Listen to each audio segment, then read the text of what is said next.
Bonsoir, bienvenue, merci d'être sur TNTV. Je suis ravie de vous retrouver pour ce week-end d'information.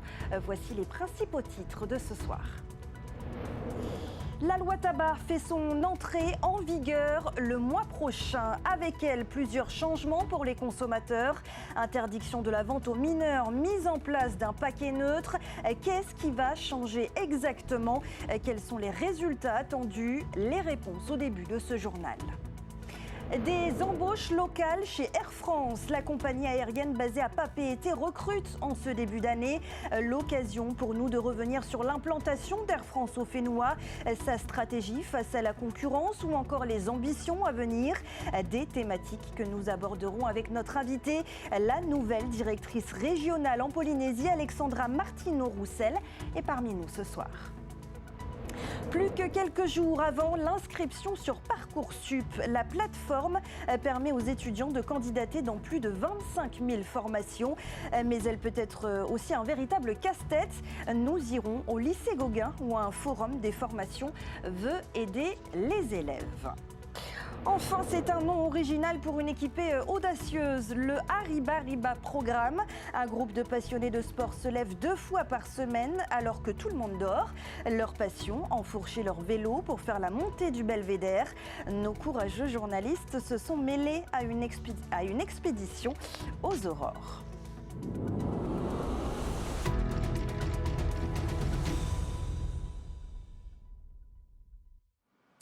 Un Polynésien sur 3 fume et d'ici quelques semaines, la nouvelle loi tabac va donc fortement changer leurs habitudes.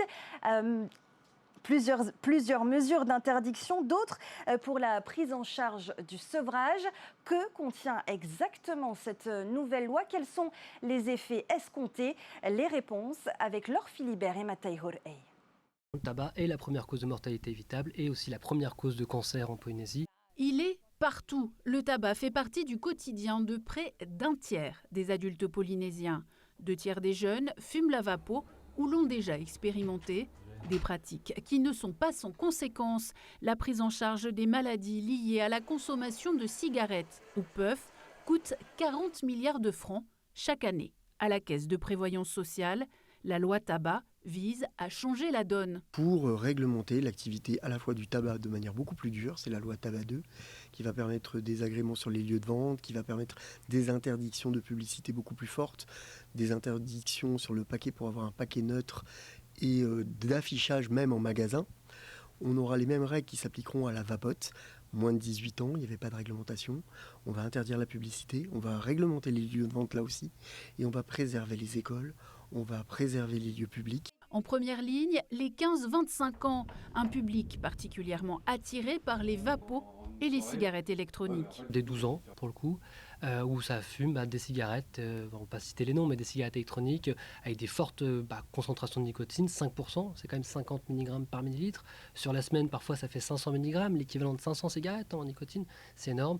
On reçoit au CPSA 30% de notre patientèle, de notre file active, c'est des jeunes de moins de 20 ans, donc oui, on en a beaucoup. Donc l'idée, ça va être de réduire drastiquement le nombre de jeunes consommateurs qui n'aient plus accès aux produits, qui ne le voient pas et qui n'y pensent plus.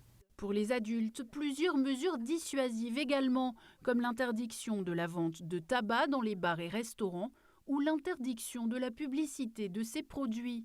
Le pays prévoit également le remboursement des patchs et substituts contenant de la nicotine. On a réglementé les lieux de vente. Il faudra un agrément de la race qui nous dira vous pouvez vendre à tel endroit ou tel endroit avec la DGAE qui feront le contrôle de ces lieux de vente. Deuxième chose, on ne pourra plus fumer sur les terrasses et dans les lieux publics ou dans les restaurants. Hormis l'interdiction totale d'importation et de vente des vapos retoqués par le Conseil d'État, cette loi a été validée et entrera en vigueur d'ici quelques semaines. Certaines mesures comme le paquet neutre seront mises en œuvre à l'horizon 2029. Des mesures transitoires sont prévues pour permettre aux importateurs d'écouler leur stock. Je le disais en titre, Air France recrute ses futurs personnels navigants commerciaux basés à Papeete. Une opportunité réservée aux résidents polynésiens qui avaient jusqu'au 9 janvier pour candidater. La compagnie ouvre également cette année 2026 avec une nouvelle directrice régionale à sa tête. Alexandra Martineau-Roussel connaît bien le Fénois où elle a déjà exercé plusieurs missions stratégiques. L'occasion pour nous ce soir d'évoquer les ambitions, les perspectives de la compagnie en Polynésie pour les années à venir. Et c'est avec vous, bien sûr, Alexandra Martineau-Roussel. Bonsoir. Bonsoir Sophie. Merci d'avoir accepté notre invitation. Je l'ai dit, vous êtes donc la toute nouvelle directrice régionale d'Air France en Polynésie. Vous avez pris les rênes de la compagnie en août 2025. Ça fait donc presque 6 mois. Qu'est-ce qui vous a décidé à relever ce challenge ? Alors, sur le plan personnel, je dirais que c'est un retour qui n'est pas vraiment un retour, puisque je n'ai jamais vraiment quitté la Polynésie depuis presque 9 ans que je suis là. Et il est vrai que j'ai été piquée au tiare. Donc, ce challenge, je l'ai relevé d'un point de vue professionnel, puisque ayant exercé des premières fonctions dès 2017 en Polynésie, j'ai eu effectivement cette opportunité de revenir fin août sur le Fénois, et j'en suis ravie. Alors, Air France dessert la Polynésie depuis plus de 60 ans. Elle est même la première compagnie implantée sur le territoire. Comment est-ce que la compagnie a évolué après toutes ces années ? Alors, la compagnie a toujours accompagné le développement du transport aérien en Polynésie, et comme vous venez de le dire, depuis plus de 60 ans maintenant. Plus récemment, effectivement, avec l'augmentation de son nombre de vols, nous sommes passés depuis 2023 de 3 vols hebdomadaires à 5. Et puis, plus récemment, effectivement, nous sommes passés, l'été dernier, nous avons offert 7 vols hebdomadaires sur la pointe été, 7 vols qui ont rencontré un franc succès. Alors Air France qui affiche clairement ses ambitions depuis quelques années, notamment d'excellence. On le voit à l'image en ce moment. Donc modernisation de la flotte, mais aussi rénovation des cabines. La première, c'était nécessaire cette montée en gamme. La montée en gamme, elle se situe dans toutes les cabines depuis quelques années sur Air France. Vous venez de le préciser, effectivement, la cabine La Première qui a été lancée, la nouvelle cabine La Première qui a été lancée en avril 2025, tout d'abord sur Paris-New York, mais très rapidement sur Paris-Los Angeles, et qui aujourd'hui nous offre l'opportunité en Polynésie d'offrir à nos clients polynésiens cette opportunité de voyager sur les cabines La Première au départ de Los Angeles vers Paris, ou au départ de Paris vers Los Angeles, et en continuité ensuite sur Tahiti. Les passagers polynésiens pourront-ils un jour en profiter en provenance de Papeete, Los Angeles ? Un jour peut-être, on ne sait jamais. Air France évolue, donc on ne sait jamais. Aujourd'hui, effectivement, on offre cette possibilité à nos clients de le faire au départ de Los Angeles et d'avoir cette chance de toucher à l'excellence du service qu'offre cette cabine La Première. Alors, il n'existe pas de cabine La Première chez Air Tahiti Nui. C'est aussi une manière pour vous de vous distinguer de la concurrence ? Oui, effectivement, je dirais que la politique aujourd'hui, la stratégie d'Air France, très clairement, est de monter en gamme dans toutes ces cabines, que ce soit en cabine économique, que ce soit en cabine premium, mais également en cabine business, par la rénovation de ces cabines et l'arrivée depuis 2 ans de l'Airbus 350 le prouve, puisque c'est un avion toute dernière génération, avec une cabine économie entièrement repensée, avec un confort optimisé, avec des sièges dernière génération, une cabine premium beaucoup plus confortable que les anciennes générations. Et je dirais que la montée en gamme et l'offre en cabine business continue de s'améliorer, avec l'opportunité pour nos clients de voyager dans une suite aujourd'hui en cabine business. Alors, je continue sur la compagnie Air Tahiti Nui, puisqu'il y a une actualité aujourd'hui qui est tombée aujourd'hui. Un nouveau directeur à la tête de la compagnie au Tiare. Il s'agit de Lionel Guérin, l'actuel PDG d'Air Moana. C'est aussi une pointure dans l'aviation, il faut le dire. Est-ce que cela vous inquiète un peu ? Comment vous percevez cette arrivée ? Alors, je ne suis pas là pour commenter, je dirais, le changement de gouvernance d'Air Tahiti Nui. En revanche, permettez-moi de profiter de cette période de vœux encore pour souhaiter tous mes vœux de réussite à cette future équipe dirigeante d'Air Tahiti Nui. Alors les fréquences de vol, vous l'avez dit, se sont intensifiées, 5 vols hebdomadaires. C'est pour cela que vous aviez besoin de recruter localement. Absolument, c'est-à-dire que nous avons aujourd'hui 5 vols hebdomadaires. Nous allons passer dès le mois de mai à 6 vols, puis très rapidement sur la pointe été début juin à 7 vols, et ce pour une période de 3 mois. C'est la raison pour laquelle nous avons fait un appel à candidature sur le marché polynésien pour recruter 13 hôtesses et stewards qui auront l'honneur de rejoindre nos équipes polynésiennes dans nos avions dès le mois de mai. Et les candidatures sont fermées depuis fermées le 9 janvier. Comment ça s'est déroulé? Alors, on a eu un franc succès puisque c'est presque 280 candidatures que nous avons reçues. Donc, nous avons effectivement fermé aujourd'hui cette candidature, mais le recrutement est en cours, continue, se poursuit pour arriver à ces 13 futures hôtesses et stewards. Et quels étaient les critères? C'est vraiment pour des PNC qui feront Papeete, Los Angeles. Absolument, donc le marché local, puisque vous savez à quel point je suis attachée à l'emploi local. Donc c'est véritablement pour des Polynésiens et des Polynésiennes. Et vous avez aussi un partenariat historique avec Air Tahiti pour les connectivités dans les îles. Est-il envisagé de renforcer ce partenariat pour faciliter ce transit des voyageurs entre les îles Nous y travaillons et nous espérons très rapidement, durant l'année 2026, offrir la possibilité à nos clients d'avoir cette continuité jusqu'à leur destination finale grâce à notre partenaire d'Air Tahiti. Alors, il faut le dire également, les démarches pourraient se compliquer pour transiter ou entrer aux États-Unis depuis l'arrivée de Donald Trump au pouvoir. Comment est-ce que vous percevez ces nouvelles directives? Est-ce que, en tant que compagnie, elles vous inquiètent? À ce stade, elles ne nous inquiètent pas. Nous restons très vigilants, attentifs à ce qui va se passer, bien évidemment, et par rapport aux évolutions éventuellement des conditions d'entrée sur le territoire américain. Et je dirais que la compagnie Air France s'adaptera s'il doit y avoir des changements avec nos clients. Nous nous adapterons à ces nouvelles. On doit s'attendre à des changements plus drastiques dans les années à venir? À ce stade, je ne sais pas vous répondre. Nous restons très attentifs, en tout cas. Merci beaucoup. Je vous en prie. Alexandra Martino-Roussel d'avoir été notre invitée ce soir. Avec plaisir. Merci beaucoup.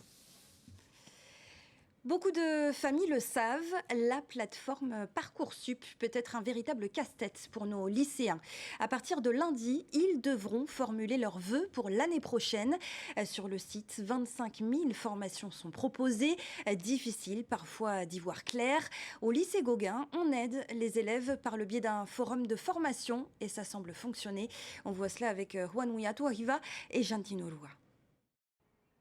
La fin de l'année scolaire approche et avec elle, une question cruciale pour les lycéens. Quel avenir après le baccalauréat? Choisir une orientation n'est jamais simple. Pour accompagner ses élèves de terminale, le lycée Paul Gauguin a organisé un forum des métiers couplé à une réunion d'information dédiée à la plateforme Parcoursup. Voilà, il est vraiment temps pour eux de préciser leur projet professionnel, puisque Parcoursup, ça commence là bientôt.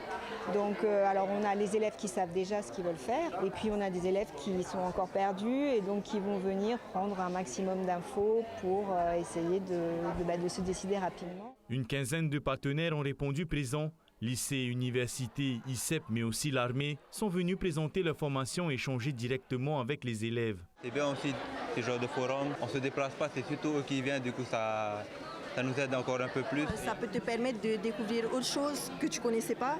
Du coup, peut-être ça va te plaire et peut-être tu vas te lancer dedans. Ça permet d'ouvrir des portes au final, et pour ceux qui ne savaient éventuellement pas ce qu'ils voulaient faire, ils peuvent un peu s'orienter vers une porte. Cette année, plus de 500 élèves du lycée Paul Gauguin passeront le baccalauréat. Parmi eux, Tikanui et Emiliana ont pu affiner leur projet grâce à ce forum. Il y a les numéros, une formation, les lycées Papara et tout. Il y a eu des filières intéressantes, comme par exemple une filière qui m'intéresse beaucoup, genre STAPS, et ça m'a beaucoup aidé, les personnels étaient très agréables. Moi je savais pas trop ce que je voulais faire, donc ça m'a un peu aidé, j'ai un peu tout regardé. Et comme je veux voyager, il y a eu le BTSTI avec Erasmus, du coup c'était intéressant. Un forum qui tombe à point nommé. Dès lundi prochain, la plateforme Parcoursup ouvrira, permettant aux lycéens de formuler leurs vœux. Ils auront jusqu'au 12 mars pour les valider et jusqu'au 1er avril pour compléter leur dossier. Bisous et bonne année. Voilà, et bon courage à tous nos lycéens. On évoque à présent ces difficultés pour nos agriculteurs. Les pluies récurrentes de ces derniers mois font des dégâts dans certaines exploitations. Trop d'eau, pas assez de soleil, avec pour conséquence des cultures qui pourrissent sur pied dans les champs. C'est le cas à la Presqu'île où des agriculteurs sont inquiets pour les semaines à venir.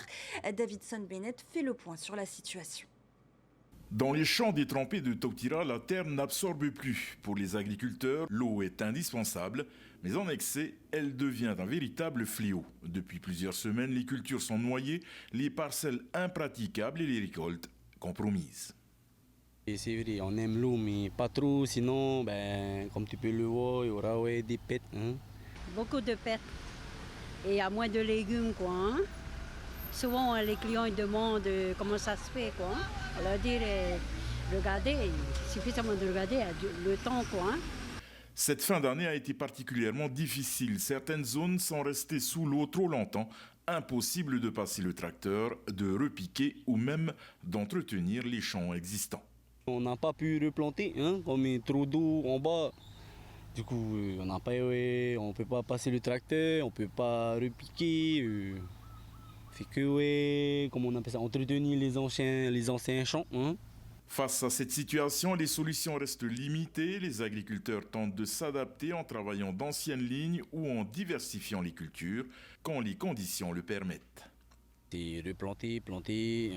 Sinon, essayer de trouver un moyen pour enlever toute cette eau, quoi. Essayer d'irriguer au mieux. Si les aides ont été évoquées récemment sur les marchés notamment, aucune confirmation officielle n'est encore parvenue aux agriculteurs. En attendant, ils continuent de faire face seuls aux conséquences de cette saison des pluies exceptionnelles, espérant un soutien rapide pour relancer leur activité. Ils sont déjà réveillés quand la plupart d'entre nous dormons encore. À 4h20 précisément, 2 fois par semaine, un groupe de sportifs se retrouve à Pirée sur leur vélo pour affronter la montée du Belvédère. Aujourd'hui, l'engouement est tel qu'ils sont une trentaine à relever le défi. Ils se sont même trouvé un nom, le Arriba Riba Programme. Juanui Atuariva et Désiré Teivao se sont levés aux aurores pour nous faire découvrir cette team, pas comme les autres. Casque vissé sur la tête, lampe allumée et vélo prêt à partir. Pour Winzy et ses partenaires d'entraînement, pas question de repousser l'heure du réveil. On cherchait toujours des excuses pour s'entraîner, on n'avait pas le temps, parce qu'on a quasiment tout le monde qui travaille. Du coup, le mieux pour nous, c'est de venir tôt le matin. Souvent, les Tahitiens se lèvent tôt aussi. Donc, 4 heures, ça pique aussi quand même. Ouais, 4 heures, ça pique, mais voilà, parce qu'on a certains, ils ont des échéances. Comme tu peux voir dans le groupe, il y a des rameurs, des cyclistes, différents sports qui viennent aussi chercher un peu le cardio, comme on dit. Écoute, pendant que tu dors. Tout commence en septembre. Avec 2 amis, Winzy lance ce qu'ils appellent le Arriba Riba Programme. Une initiative simple au départ, se motiver entre copains, se dépasser et surtout prendre du plaisir. 4 mois plus tard, le programme fait des émules. De 3, ils sont désormais près d'une trentaine sur certaines sessions. Ce matin, sous la pluie, les cyclistes Taruya Krene et Heyari Manutei sont les plus rapides au sommet du Belvédère. C'est ma première fois, je découvre ça. Et Heyari, ça fait plus longtemps qu'il vient depuis le début, je crois. Donc, voilà, mais ouais, non, c'est l'ambiance, après les réseaux aussi, avec Winzy là, qui met ses publications sur les réseaux sociaux, après tout le monde qui partage. Donc voilà, là, il y a beaucoup de nouveaux aujourd'hui qui sont là, donc c'est sympa. On est plus d'une trentaine là quand même. Chacun arrive ensuite à son rythme. Pas besoin d'être un athlète confirmé, seul compte l'envie de se dépasser. Je pense aujourd'hui j'ai mis 39 minutes à peu près. Après, il n'y a pas de compétition, c'est vraiment au plaisir, au feeling. Et si tu es en forme, tu peux envoyer, si tu n'es pas en forme, tranquille. Le principal, c'est de venir et d'arriver avec le sourire. On se sent bien quand c'est fini, quoi. Comme la montée de Belvédère est assez difficile quand même. C'est pas évident. Et puis comme tu as pu le voir, il y en a qui montent assez vite quand même. Et il y en a qui montent avec les moyens du moment, quoi. En plus de la montée du Belvédère, Winzy et ses partenaires se retrouvent aussi sur d'autres terrains et activités sportives. Mais l'idée reste la même, partager de bons moments entre copains.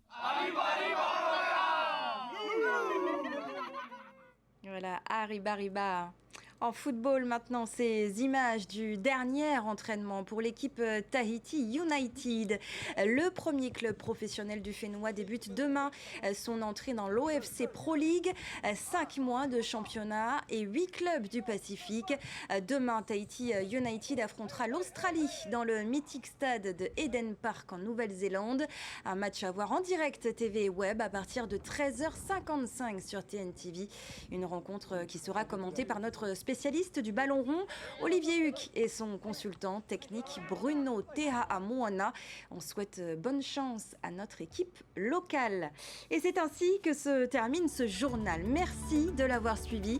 Juste après, retrouvez le magazine Tata Toumou, suivi de l'émission Débrief consacrée à la famille. Enfin, votre divertissement, la finale des traîtres.